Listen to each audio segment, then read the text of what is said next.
Hi everyone, it's Dr. Natasha Iyer from Better. How are you today? It's been a while since I've done a Facebook Live, but I felt compelled after I looked at this headline. I subscribe to CNN Health and it sends out updates and it says the results are in. Ultra-processed foods are cheap, easy, and could be killing you. And I thought, why is this in the news? Is that new news? What's new about it? I mean, I thought everyone knew already that fake food, which is not real food, is not good for you.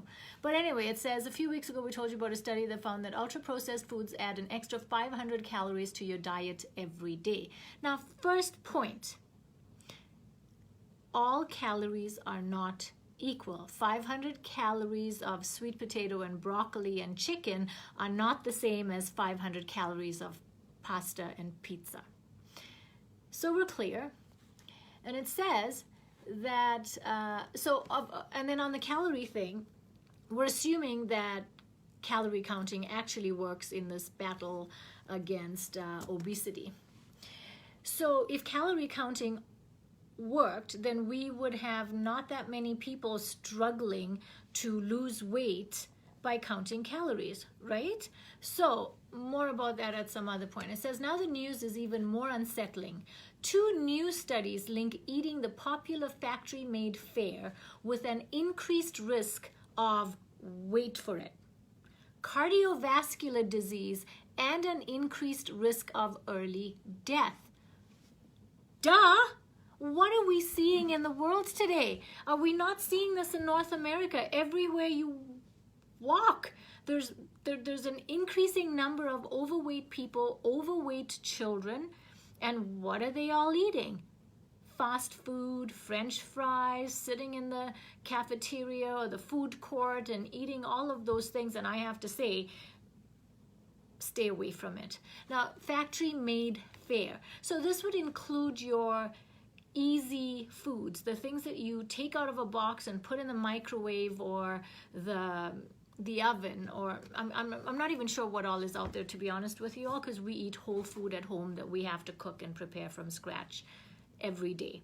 But not everyone is able to, and not everyone is capable of this, and not everyone wants to do this. So I guess this is a good warning to say that you can die early. And we're seeing that. You know, when I've worked in the ER for over 21 years, and I can tell you, people are coming in sick younger and younger. Obesity is a problem in children. Children are getting diabetes. Children are getting heart attacks. Yes, a 13-year-old had a coronary vascular occlusion or a heart attack in the United States. How is that even possible? Yes, because all these diseases start many, many, many years earlier. And so what you feed your body is so, so important.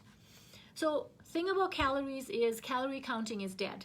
When I work with patients in the field of weight loss, I'm teaching you about portions and servings and what is commonly called macros. So macronutrients would be protein, carbohydrates, fat, and I take carbs and I divide them into something called fibrous carbs, which are your above the ground, lean, low starch vegetables, and then your below the ground vegetables that are higher in starch, and then many people consume grains and legumes. These are all whole food. That's why there is no mention of pasta or bread rolls, or even gluten-free bread. I'm not mentioning those things because those are processed foods.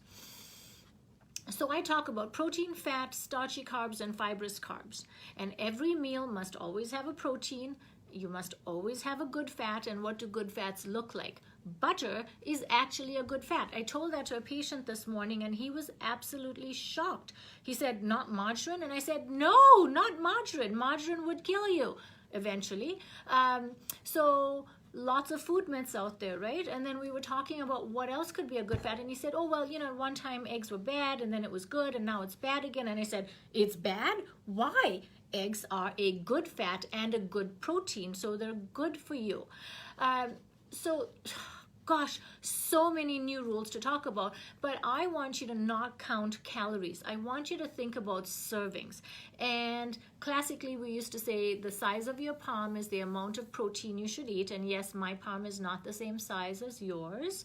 And then we increase protein the more active you are. So if you do high intensity athletics, your protein requirements are far higher than someone who just does their 10,000 steps by walking around every day. And in fact, just on this news alert, they're talking about why 10,000 steps may not be as much as you need every day, or as little as you need every day, whichever way you want to call it. It's about moving. And they're saying 4,400 steps a day for women can reduce their risk for heart disease. I say just move. We don't want sitting disease, which is worse for you than smoking. It's inflammatory. So as often as you can, set your phone, set your alarm, and get up and move. And then eat a protein with a good fat. So that could look like avocados, butter, olive oil, nuts and seeds, coconut oil, coconut milk. If it's grass-fed and free-range organic meat, then by all means, eat the skin, eat the fat.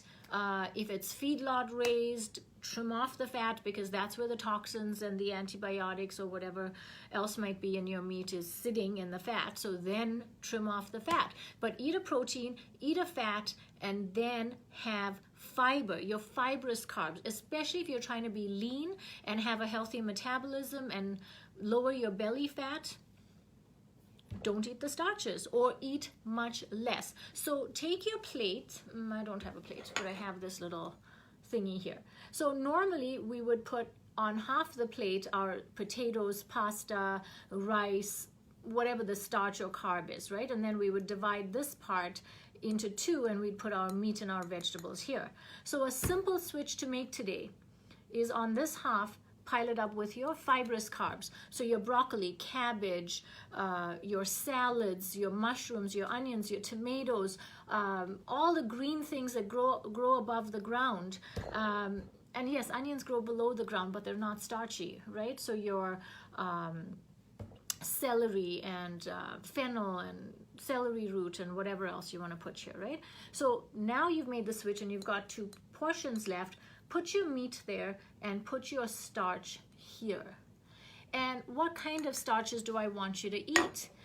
I certainly don't want you to eat anything that came out of a box or a can or I don't even know where all these things come from, but I want you to eat food the way God made it at least 80% of the time. So that's never saying, I'm not saying never eat a pizza, never eat a bowl of pasta or whatever. I mean, I hope you don't eat a whole bowl of pasta or a whole pizza, but you know, it's not never. But by and large, if you eat foods the way God made it, you will live a longer, healthier, happier life. And that's what I want for you. So if you could just make those few simple changes and transformations in your style of eating and what you put on your plate, you will have so much more health and wellness in your life. So walk at least 4,400 steps a day, move as much as you can in between, change the way you eat, so it's avoid processed foods at all costs 80% of the time. I don't call chocolate and wine processed. Okay. So that's what everyone's saying, right? Like, so where's my sweet treats? Where's my stuff? So how would you eat sweet treats? In our house, we bake with almond flour, coconut flour, whole eggs, and so we create paleo-friendly, sugar-free treats within the home. We make chocolate using cocoa butter. You may not want to do that. There's lots of handmade chocolate places where the ingredients are whole and most times raw, and those are still good for you. So the few little transgressions can still be healthy and natural. Wine, I think God gave us wine, didn't he? So just don't drink wine on an empty stomach. Please consume alcohol with your protein, fat, and fiber, and with your good fats, like a nice piece of cheese or a handful of salted nuts, whatever it is that floats your boat. And again, just don't do it in excess, right? So here's the thing, a warning about ultra-processed foods, avoid them. It is now on CNN, so it is true. Here's to your health and have a wonderful rest of your day. I'm Dr. Natasha Iyer.